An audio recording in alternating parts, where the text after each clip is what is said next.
Good morning, good morning, good morning. OM to the G. We are in the last few days of 2025. And I was like, it just dawned on me. I was like, are we really? Is this really the final group coaching call of the year? Girl, it's the final group coaching call of the year. And as amazed as I am, this year has flown by. There have been a lot of lessons in this year. There have been a lot of ups and downs within those lessons. Um, but here we are. We have made it to the final Tuesday group coaching session um, of the year, and I'm super excited about that. And I am glad that you all are here today. If you watch this back, thank you for being here. Um, this call is really important because today we're going to talk about breaking food guilt cycles. So last week we talked about like food cravings and things like that. But this year we're going to talk about breaking food guilt cycles and understanding the difference between knowing what to do and actually doing it. There is a difference. A lot of us know what to do, right? Give me a second. A lot of us know what to do, but we don't always do it. So we're going to walk into January. We're doing this so that we can make sure we walk into January confident, calm, and ready, not overwhelmed or starting again. Okay?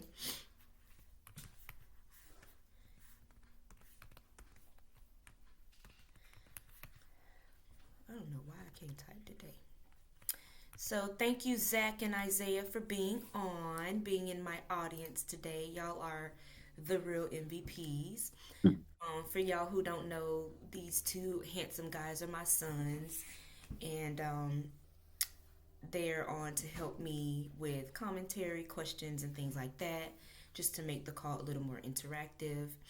Um, but again, this call is about making sure that when January comes that we're confident, we're calm, and we're ready and not overwhelmed or starting over again. One thing that I plan to do today is my vision board. It's something I do every year, and even though we want to just move through life without writing down our goals and we just keep them up here, even though we want to just take things day by day, that can be fine, but it can also be detrimental to growth. One thing that I think is very important is when you write the things down that you have in your heart, that way you can see it.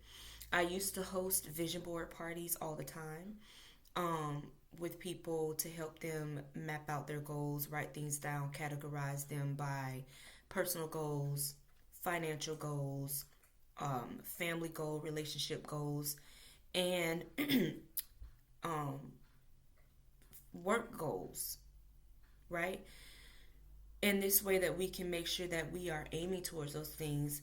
But now I started last year doing a digital vision board. That way it stays on my phone and I see it all the time. And I am amazed that some of the things that I didn't put on my vision board last year, I actually accomplished.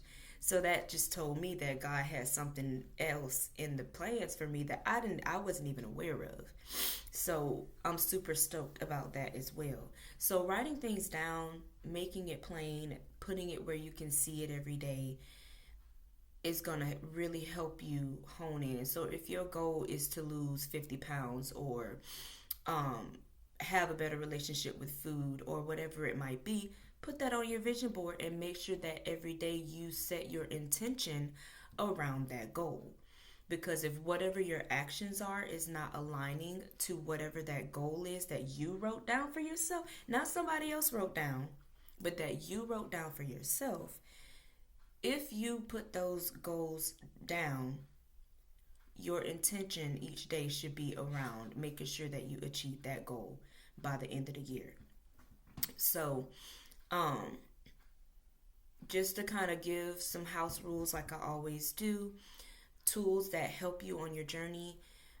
I highly recommend having a food scale and a measuring tape. These are not about obsession, they're about awareness. They help you understand your portions and see progress even when the scale fluctuates.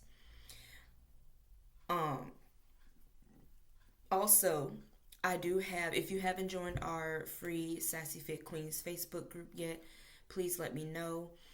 Reach out to me and I will get you the information to be able to join that group. I post a lot of things in there just to kind of keep you on your toes and trying to get the engagement back alive over there as well. And also to stay on track, especially during the holidays, it helps to focus on the basics.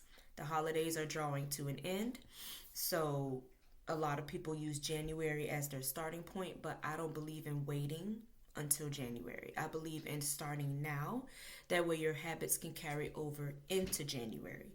So, track your food as best as you can. Move with intention 45 to 60 minutes a day, even if it's just walking. Resistance train 3 to 5 times per week so that you can build lean muscle and lose fat. Drink plenty of water. Aim for 7 to 9 hours of restful sleep per night. And in order to have that restful sleep, you have to have a good sleep hygiene. You need to wind your body down, just like you need time to fully wake up in the morning. Sometimes you got to just lay there and make sure your body is awake, stretching all the things to make sure your mind is awake. You have to do the same thing when you're going to bed. And a lot of times we have things in our faces with blue lights that kind of hinder us from resting and shutting our brain off, like our phones and TVs. So you want to have those things shut off 30 minutes prior to hopping in bed. Hey Shayla, oh my gosh, I'm so happy that you're here. Good Uh, morning. that's good morning, beautiful. Thank you for being on. Are you in a position to turn your camera on? Not yet. Give me like 2 seconds and I can. Perfect, no worries. I'll go ahead and I'm just going through house rules, right? Or not house rules, I hate that word. Um, what did I say? What did I say? Some house things, house whatever. Housekeeping. Housekeeping. Thank you. Because I was like, I don't like house rules. It sounds so bleh. Yeah. So yeah, I'm just going over some housekeeping right now. But so what I was saying was to keep you on track with your goals, especially during the holidays, you want to make sure that you continue to track your food as best as you can, move with intention, um, and resistance train 3 to 5 times per week. Drink plenty of water. Aim for 7 to 9 hours of restful sleep per night, and make sure that when you're getting the rest, that you are having good sleep hygiene, making sure that you are uh, doing the same things that you do when you wake up in the morning. When you wake up in the morning, you need some time. A lot of people don't like people talking to them first thing in the morning. I'm bubbly, so I wake up, good morning. That's how I am. Everybody's not like that. So just like you need that time, um, okay, Isaiah, just like you need that time to, and you can always hop back in if you need to. If you need that time to want to wake up in the morning, then you need that same time to get up. I'm sorry, go to bed at night. So make sure that you're winding down the same way that you wake up. Like at least 30 minutes to an hour before bed, you should be limiting screen time, TV time, all that stuff. Get your mind ready for bed. Also, and these basics right here help regulate cravings, energy, and emotions. All right. So before we dive into our lesson for today, I do want to make one thing very clear. You are not broken, you are not undisciplined, and you don't need to be better to succeed. Most of what holds us back is our mindset, not our effort. And if you don't have the right amount of effort, it's going to hinder your mindset. I mean, if you don't have the right mindset, I said that backwards. If you don't have the right mindset, it's going to hinder your effort. Everything starts up here. That's why I always say that your brain is the biggest muscle because that thing can hold you back from so much.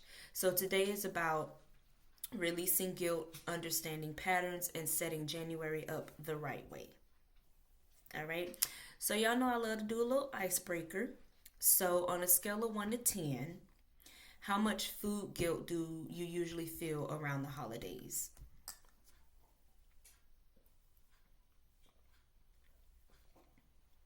What you got, Zach? I see you moving the phone. You trying to unmute? No? What about you, Shayla? On a scale of 1 to 10. I think I'm probably gonna say I think I'm probably gonna say a 5. A 5. Especially this year, like I was more conscious of what I was eating and not just eating everything that I saw. It was Mm-hmm. more intentional. Yeah. Good. That's good. That's good. Do you have any food guilt around the holidays, Zach? Or you just don't care because you're young? No, I don't care. Huh? No, I don't care. Clearly. Yeah, Because that's you just just good. be tearing it up. Hmm. All right. So now we're going to get into the chat. So let's talk about what food guilt is. We're going to start with the basics. So food guilt is basically when you feel bad, ashamed, or anxious about what you ate. Sometimes you be like, man, why did I eat all of that? This is going to hinder my goals. Or like, golly, did I have to have all the desserts? Maybe I should have just got one. Or did I have to get 2 plates? So, or I shouldn't have ate that. Or dang, I messed up today. I'll just start over Monday. Or dang, I just ruined everything. But here's the truth. Food guilt is not about food. It's about the story we tell ourselves after we eat. And that's how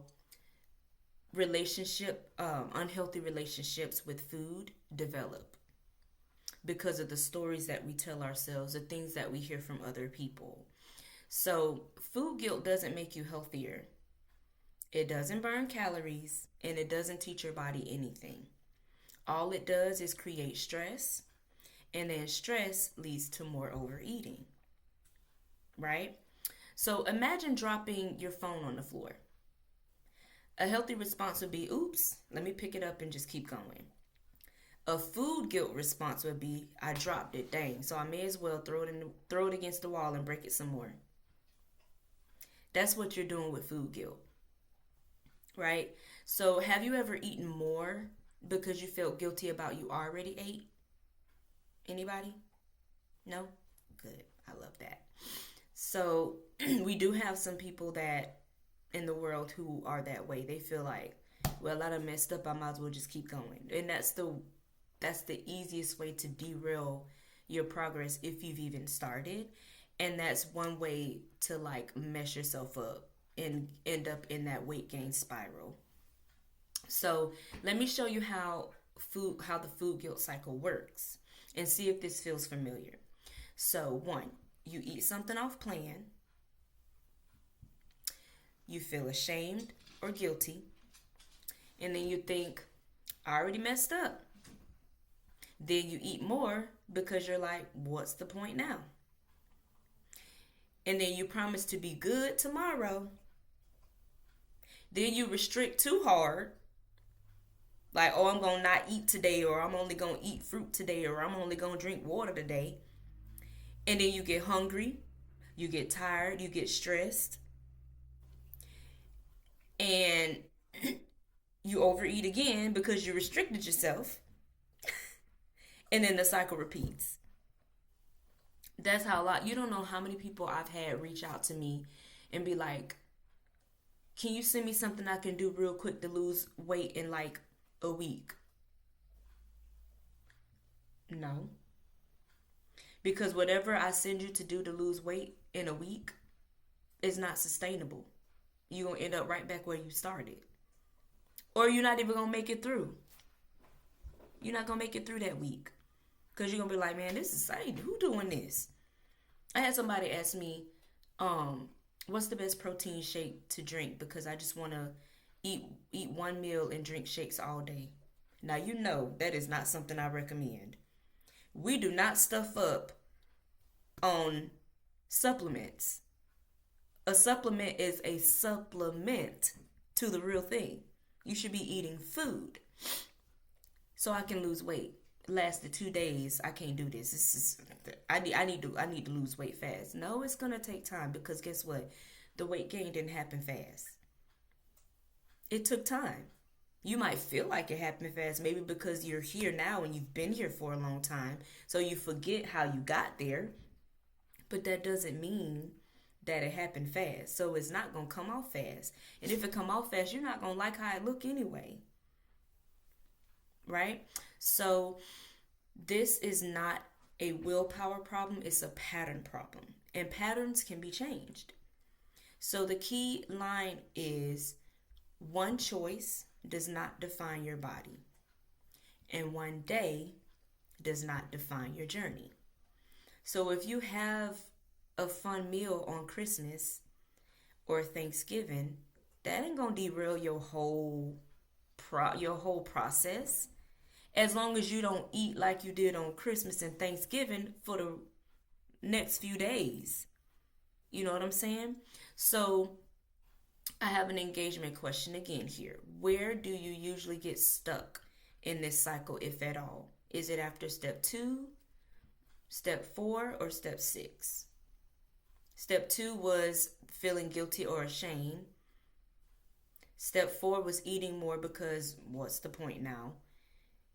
And step 6 is restricting too hard. I know a lot of people who do this.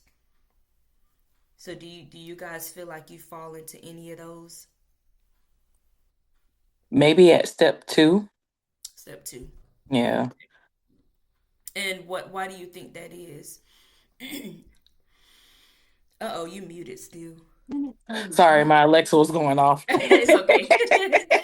It's all right. I'm sorry, what was step 2 again? Feeling guilty or ashamed. Oh yeah. So like you just said, it's like you're on a plan and you're going good with that plan, and then here come the holidays. And then it's like you have one cheat meal or something that's not on your plan, and you feel guilty like, man, maybe I shouldn't have eaten that. Maybe I should have eaten something that's more like focused towards my plan. But Right. like you just said, having one meal and then going right back to your issue doesn't derail your progress. It doesn't. Absolutely. And that's how I have to think about it. Exactly. Exactly. As long as, I mean, because even though everybody has a plan, I don't expect you to follow your plan on the holidays. You know, like, of course, get back on it right after and drink water, like, flush your system. But shoot, enjoy yourself. I do. Child, please. What you mean? Just because I'm a regimented person and I'm very disciplined by what I eat. You've been around me for some years. 2017, it's been about, dang, has it really been almost 10? Almost, yeah. God, Almost 9 years. almost 9 years. Well, it's getting close to 10 years. Yeah, but okay, so you know me and you see, like, literally since you met me, I have been the same way all the years that you've known me. So you know that one piece of cake here or one cup of ice cream here is not going to kill my habits that I've been, because you've known me for 10 years, but I've been doing this for a long time. So it's all about your habits and your routine and your and sticking to it. And that's why we work on building habits, because the last thing you want to do is like build a habit and then go like a week or two without doing that habit. Trust and believe that habit is gonna go like it. You lose your habits quicker than you get them. It takes about 21 days to build a solid habit, 30 to really stick it, right? But it takes a year to really hone in on that habit and make progress, right?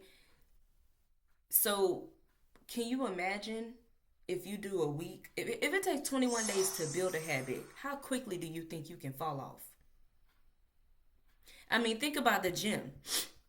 You go to the gym, you go to the gym, you go to the gym, and then you miss 2 weeks, 3 weeks. You go back, you hurting. It takes that quickly of time to get out of shape. Taking a week off is okay because your body may need it. You might be exhausted or whatever. But then get back to it. But you take weeks upon weeks upon weeks off, oh, you gonna feel it when you get back. Right? So just remember that. And also, I want to talk about something that is huge. Huge, huge, huge. And I had to make a call about this because I hear so many people say things like, I know I should be doing this. I know, I know, I know, I know. I need, and they, I mean, they will laundry list you with the things that they know they should be doing that they're not doing. And it baffles me because I'm like, well, if you know what you should be doing, why you not doing it? Well, because a lot of people's mentality and mindsets holds them back. So most of us already know what to do. You know to drink water. You know to eat your protein. You know you need to move your body. You know you need to rest, get sleep. You know you need to eat more whole foods and less trash foods. But knowing is not the same as doing. Knowing lives right up here in your head. Doing lives in your habits, your emotions, and your environment. So you can't just sit around here and talk about what you know. Don't nobody care. If you're not acting out what you know, what's the point of telling us what you know? That's like that phrase, actions speak louder than words. What are you telling me you're going to do this for if you're not going to do it? I'm an action person. I hear what people say, but I watch for actions. I don't believe people off of the words they tell me. I watch for patterns, I watch for behaviors, I watch for actions. I need you to show me. If you tell me you love me, I need to see it. What are you doing to show me that you love me? If you apologize, I need to see it. What are you doing to prove to me that you won't do that thing again to hurt me? Right? Does that make sense? Yes, it does. Right. So think about this. Your brain wants comfort, not change. That's powerful. Your brain wants comfort, not change. So when you're tired, stressed, or overwhelmed, your brain says, give me sugar, give me rest, give me comfort. And food is the fastest comfort tool that we have learned. A lot of times from our upbringing, from the commercials they put on TV. How many times y'all done been hungry and they put a fast food commercial and y'all be like, ooh, I need to go get that. Ooh, I'm hungry. I'm going to go get that. Or, ooh, that look good. That looks so good. How many of us have done that before? Just me? You're not alone. Oh, okay. I thought it was just me. Your mouth starts salivating and everything. Zach told me the other day, what you said? Your mouth salivates when you get hungry. You can explain it better than I can. Tell me what you said. Basically, your mouth already prepares to eat something. Like if you the when you see food, your mouth is already preparing to try to eat. So it's like even as soon as you get that scent of smell, it's like, oh shoot. And then your mouth starts to water and your stomach starts to get a little hungrier. Mm-hmm. And so it's like Exactly. your body just naturally prepares to eat, and the salivation process is kind of that first or second thing that happens to get ready, because the saliva in your mouth helps to soften the food as you eat it, so it's Mm-hmm. easier to swallow and all that. Yep. So Ain't my that's just son your smart? body just kind of doing that. Come on, scientists. Uh, Yep, that's exactly how it works. So when you hungry and you seeing these commercials and your mouth start watering, you be like, "Ooh, I gotta have it, gotta have it, gotta have it." So another analogy I want to give you is this: knowing how to swim does not save you if you never get in the pool. You want to say? You want me to say that again? Knowing how to swim does not save you if you never get in the pool. How you gonna sharpen your swimming skills if you never get in the pool? That's like a basketball player who never goes to practice and expects to play well in the game. Y'all see where I'm going with this? That's like the volleyball player who never goes to practice and wants to know how to serve the ball over the net. It's not going to make it, sis. So, how do you think that you knowing how to eat properly, knowing what foods you should eat and should not eat, is going to benefit you if you don't actually eat the foods you're supposed to eat? Am I tripping? I just need to know. Am I tripping? Nope. Oh, okay. All Because I true. because I hear it all the time. I know I need to do this. I reach out to people. Hey there, thanks for liking my post. Are you working on any fitness goals? Shayla, remember this? I did it to her. Yeah, I'm trying. Okay, well, what you trying to work on? Well, I already know what to eat, but I'm struggling. Okay, well, what are you struggling with? Well, I'm struggling with this, this, and this, and this, but I know I need to do better. Okay, well, do you need help with that? No, I'll get it. Okay, well, how you gonna get it if you still struggling? How are you gonna do better at something that you're still struggling in, where you're not even making progress to even eat better? How are you gonna do better? Does that make sense to you? Please tell me. Does that make sense to you? Maybe I'm tripping. Maybe something wrong with me. It makes sense. Okay, I just wanted to know. So I want to ask this question: what is one thing that you know you should do, but you struggle to actually do it consistently? Remember, there's no judgment, but I need you to be honest. Don't be doing that. Come on, Zacchio Tachio. You up first. first, wow. Yeah, what's one thing that you know you need to do or know that you should do, but you struggle to do it consistently? Let's see here. Eat more food. Well, yeah, kind of. Yeah, eat more food. Yeah. Like, like when I eat food, I eat pretty good portions. But I mean, like, eat more times a day. Yes. Yeah, that Eat more often. often. Yeah, that. Yeah, that. Cause And like I why don't do be you feeling think you hungry. struggle? Cause you don't feel hungry. No, I don't feel hungry. You know why you don't feel hungry? You didn't heard it from. You know why you don't feel hungry? Wow.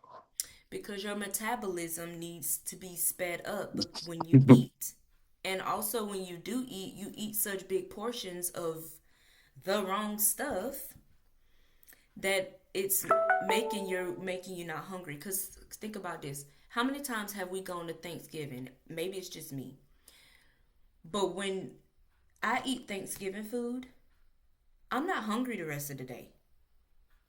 Versus when I eat my normal meal plan foods, because Thanksgiving food has more fat in it, more carbs in it, more butter and all the things that people cook in it. You're not going to be hungry eating that type of stuff. Anytime you eat comfort foods, you're going to be full and you're going to feel sluggish and heavy, right? Yes, ma'am. But when you eat foods that don't have all of the extra stuff in it, then your metabolism is going to break it down and then you're going to be ready to eat your next meal in 2 to 3 4 hours. But personally, me, I eat at Thanksgiving. I don't get hungry again until like later that evening, and Thanksgiving dinner be at like 1 o'clock or 2 o'clock. And it's and I don't have huge plates. You see my plates. I can't eat a lot of food at one time. Mhm. But I'm not hungry if at all, until later. And it's because of what's in the food. So if you're eating one big old meal that's full of carbs and fat, then you're not going to be hungry. And if you're stuffing up on processed foods like chips and cookies, you're not going to be hungry because that stuff is full of sugar and stuff like that. So you have to practice eating smaller portions more often instead of humongous portions once or twice a day, and then you got to practice at it. All right. Right. All right, what about you, Shay? What is one thing you know you should do, but you struggle to actually do it consistently?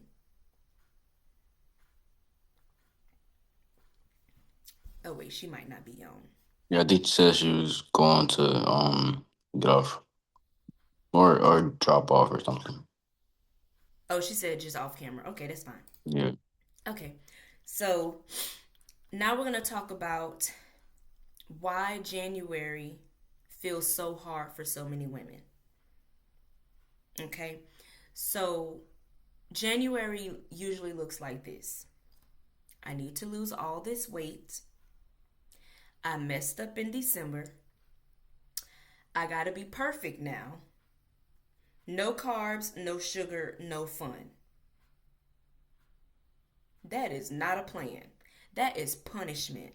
Punishment for enjoying the holidays and punishment for being overweight. Why punish yourself?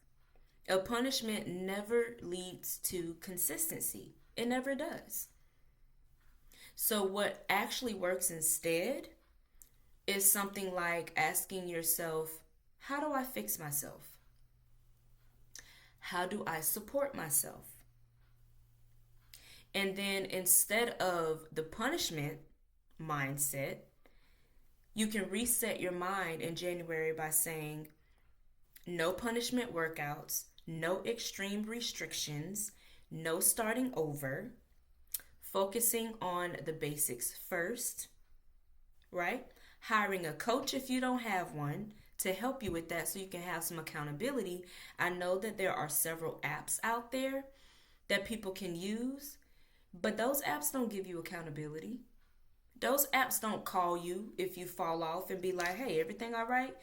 I haven't been seeing any activity from you and you have your plan. What's going on? They are not going to call you. I'm going to call you. Right? So it's important to focus on the basics first and take things step by step. So a question you can ask yourself is, what usually causes you to quit by mid-January? And make sure you're honest with yourself. If you start in January, what usually causes you to quit? Inquiring minds want to know. And that inquiring mind should be you. So make sure you ask yourself that question and be honest. And make sure you're not putting yourself in this all or nothing type of spiral. So now let's talk solutions. Here is how we break the food guilt cycle, starting today. Not January 1st. Today is December the 30th. Starting today, right? First and foremost, neutralize food. There is no good or bad food. Fix that mindset there. There is just food and how often you eat it. There's quality of food. There's quantity of food. Okay? So take good and bad out of your vocabulary. Food does not have morals. You do. The food ain't do nothing, so why you calling it bad? Make sense? Oh, okay. So The second one is use the next best choice rule. After a meal you didn't have or didn't love, drink water. Eat your next meal balanced. So if you have a meal that you felt wasn't really beneficial for your goals, it was just comfort food, make sure you drink water. Make sure you eat your next meal balanced. Don't turn around and eat another comfort type meal. And move on. Don't repeat the cycle. Go for a walk if you want. No punishment, no shame. It's all about doing what you need to do and keeping your mind out of that funk of having an unhealthy relationship with food. The third thing, eat enough. Undereating leads to overeating, especially for women 35 and older with stress and hormonal shifts. Our bodies start to change around that time. So restricting yourself, restricting your food, that's not going to benefit you at all. Also, practice self-talk awareness. Replace I failed with I'm learning. I'm still learning. I'm getting the hang of this. Okay? And something you should ask yourself is, what's one sentence I can say to myself instead of feeling guilty? How can I reverse this negative self-talk into something more positive? Right? So, I always love to give homework, and I will be posting this in the group chat. But the homework is basically keeping it simple. It's a 3-part homework assignment I always give. So it's going to kind of like be a journaling exercise. So after meals, write one sentence. How do I feel physically? How do I feel emotionally? No judgment, no negative self-talk, no beating yourself up. Just notice what you write down, and with everything, be honest. Second, practice the next meal reset. If guilt shows up, do not skip the next meal. Do not restrict yourself. Just balance the next meal. Okay? So the last one, part of this assignment, is writing your January intention statement. So say this: in January, I will focus on this instead of perfection. This is the blank, fill it in. In January, I will focus on instead of perfection. It can be I will focus on consistency instead of perfection. I will focus on the basics instead of perfection. I will focus on movement instead of perfection. I will focus on hydration instead of perfection. Whatever your thing is, that's what you fill it in with. Even if it's peace, nourishment, patience, energy. All right? And if you're comfortable, feel free to share it in the group chat. But that's the homework assignment. And I must say, I am very happy that you joined us today. And for those watching it back, thank you so much for being here and being attentive. I hope the things that I spoke about resonated with you. This does wrap up the group coaching session, and as we close, I want you all to hear this clearly. Let me get a little close here. I want y'all to hear this clearly. You don't need to earn food. I'm going to say that again. You do not need to earn food. You don't need to punish your body. You don't need to start over. Start where you are. Get the support you need, gain awareness, and give yourself compassion. January will be successful because you are leaving guilt behind, not because you're trying harder, but because you're being intentional. All right? So, ask yourself, what's one word that you're choosing to carry into January instead of guilt? One word. All right? I appreciate you for showing up for yourself today. This is how real change happens, one honest conversation at a time. I'm super proud of you, and I want you to walk into January steady, confident, and empowered. Remember, no starting over. Start where you are. Okay? And I look forward to seeing you guys next week, which will be the first group coaching session of 2026. And we will be going back to the basics. Remember, I said we're focusing on the basics, so we're going back to the basics with what matters with nutrition. All right? Thank you so much for your attention, for your attendance, and we'll speak soon. Ta-ta for now.